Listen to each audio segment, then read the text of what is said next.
If you have a Shopify store and you're not making money off of Pinterest, here's what you need to be doing today. So the first thing you want to be doing is to go and create a business account. Make sure that your account isn't a personal account. Make sure that you have a business account, because this is going to give you access to all the things that you are going to find useful and helpful when growing your account on Pinterest. And if it's not obvious, you just really should have a business account if you're leveraging Pinterest as a business.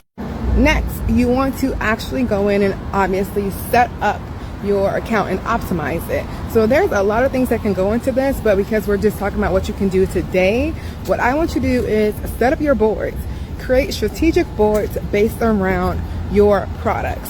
So if you're selling like skincare products, you can create boards like clean skincare products. You can do like skincare products for acne, skincare products for dry skin, skincare products for oily skin.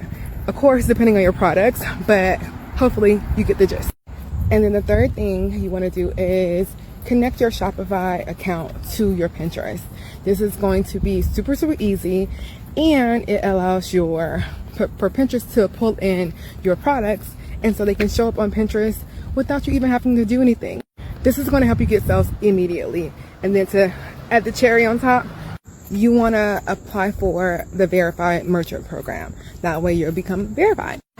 So those are 3 things you can do today to start leveraging Pinterest as a Shopify seller and start making Liz money.